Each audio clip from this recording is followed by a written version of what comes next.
Polavaram project పూర్తి చేసే విషయంలో ఏపీ ప్రజలకు ప్రధాని నరేంద్ర మోదీ విస్పష్టమైన హామీ ఇచ్చారు. ప్రాజెక్టును పూర్తి చేసే బాధ్యత తనదని స్పష్టం చేశారు. ఆంధ్రప్రదేశ్లో ఎన్డీఏ కూటమికి ప్రస్తుతం పూర్తి అనుకూల వాతావరణం కనిపిస్తోందని చెప్పారు. కొన్ని పార్టీలు పూర్తి అవినీతి, కుటుంబ పాలనతో రాజకీయాలను కలుషితం చేస్తున్నట్లు ప్రధాని వ్యాఖ్యానించారు. ఈ పార్టీల గురించి తన దగ్గరున్న సమాచారం చెబితే ఆశ్చర్యపోతారన్నారు. తెలుగు రాష్ట్రాల్లోని మాదిగలకు చారిత్రాత్మకంగా జరిగిన అన్యాయాన్ని సరిదిద్దడానికి కంకణబద్దులమై ఉన్నామన్నారు.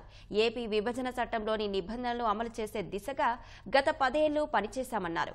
భవిష్యత్తులో నియోజకవర్గాల పునర్విభజనలో దక్షిణాది రాష్ట్రాల ప్రజలకు ఏమాత్రం అన్యాయం జరగదని మోదీ గ్యారంటీ ఇచ్చారు.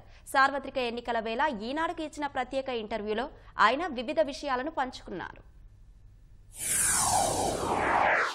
10 ఏళ్ల పదవీ కాలాన్ని నెమరేసుకుంటే ఏమనిపిస్తుంది? మీరు సాధించిన పెద్ద విజయాలేంటి? 140 కోట్ల మంది ప్రజల మనసుల్లో నమ్మకం, విశ్వాసం నెలకొల్పడమే మేం సాధించిన ప్రధాన విజయం. ప్రభుత్వ పని సంస్కృతిని మార్చేశాం. 4 కోట్ల కుటుంబాలకు నీడ దొరికింది. మరుగుదొడ్లు మహిళల గౌరవాన్ని నిలబెట్టాయి. ప్రతి ఇంటికి రక్షిత మంచినీరు అందుతోంది. గ్యాస్ కనెక్షన్ల వల్ల ఆరోగ్యకరమైన వాతావరణంలో వంట చేయగలుగుతున్నారు. 80 కోట్ల మంది ప్రజలకు ఉచిత రేషన్ అందించాం. ఇవన్నీ ప్రజల జీవన ప్రమాణాల్లో గొప్ప మార్పులు తెచ్చాయి. ప్రత్యక్ష నగదు బదిలీ విధానాన్ని అమల్లోకి తెచ్చి ప్రభుత్వ పథకాలను లబ్ధిదారులకు అందించడంలో జరిగే 3.5 లక్షల కోట్ల అవినీతిని నిర్మూలించగలిగాం.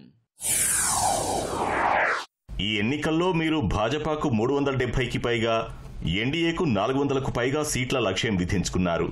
దీని వెనుకున్న లక్ష్యం ఏంటి? 370 సీట్లన్నది కేవలం ఎన్నికల నినాదం కాదు, అది ప్రజాభిప్రాయం.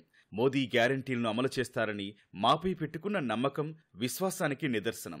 ఆర్టికల్ 370 రద్దు అన్నది కోట్ల మంది ప్రజల దీర్ఘకాల ఆకాంక్ష.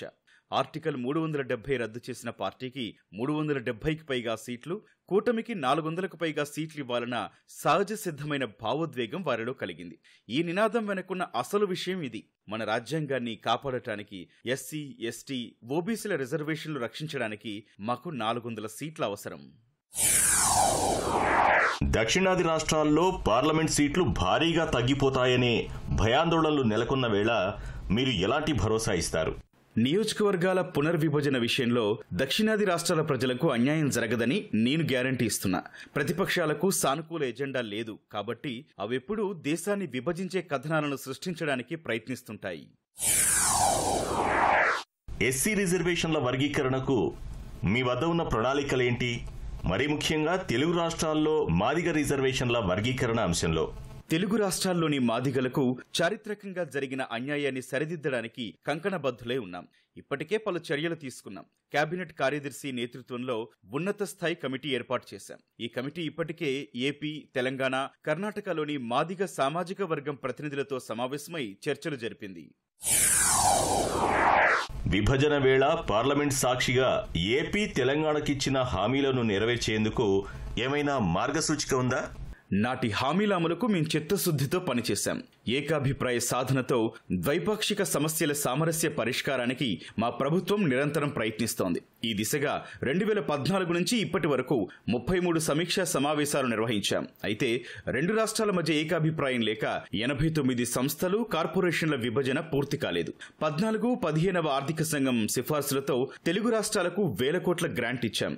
వనరుల లోటు భర్తీ, 7 వెనకబడిన జిల్లాల అభివృద్ధి, రాజధాని నిర్మాణం, పోలవరం ప్రాజెక్టు, విదేశీ సాయం కింద చేపట్టిన ప్రాజెక్టుల రుణాలపై వడ్డీ కోసం ఏపీకి 35,000 కోట్లకు పైగా విడుదల చేశాం.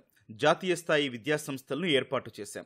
విశాఖ కేంద్రంగా రైల్వే జోన్ ఏర్పాటుకు ఆమోదముద్ర వేశాం. ఏపీని పెద్ద పారిశ్రామిక కేంద్రంగా తీర్చిదిద్దడానికి కసరత్తు చేస్తున్నాం. వైజాగ్, చెన్నై ఇండస్ట్రియల్ కారిడార్ను ఢిల్లీ, ముంబై పారిశ్రామిక కారిడార్ తరహాలో అభివృద్ధి చేస్తున్నాం.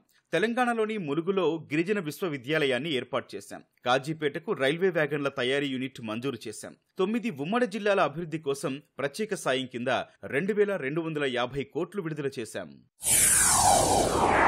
పోలవరం జాతీయ ప్రాజెక్టు విషయంలో మీ సాయం కోసం ప్రజలు ఎదురుచూస్తున్నారు. అది పూర్తయితే దేశానికి రాష్ట్రం ధాన్యాగారంగా మారడం ఖాయం. ఈ విషయంలో రాష్ట్ర ప్రజలకు మీరేమైనా హామీ ఇస్తారా? పోలవరం జాతీయ ప్రాజెక్టు ఈ విషయంలో ఏపీ ప్రజలకు దృఢమైన హామీ ఇస్తున్నా. దీని నిర్మాణానికి రాష్ట్ర ప్రభుత్వానికి కేంద్రం ఇప్పటికే 15,000 కోట్లకు పైగా విడుదల చేసింది. పోలవరం నిర్వాసితుల పునరావాసానికి మేం ప్రత్యేక కమిటీ ఏర్పాటు చేశాం. కేంద్ర ప్రభుత్వ ఆధ్వర్యంలోని పోలవరం ప్రాజెక్టు అథారిటీ నిర్మాణ పనులను రోజువారీగా పర్యవేక్షిస్తోంది. రాష్ట్ర ప్రభుత్వానికి వివిధ అంశాల్లో సాయం చేయడానికి వివిధ స్థాయిల్లో ఎప్పటికప్పుడు ప్రాజెక్టు పనులను సమీక్షిస్తున్నాం.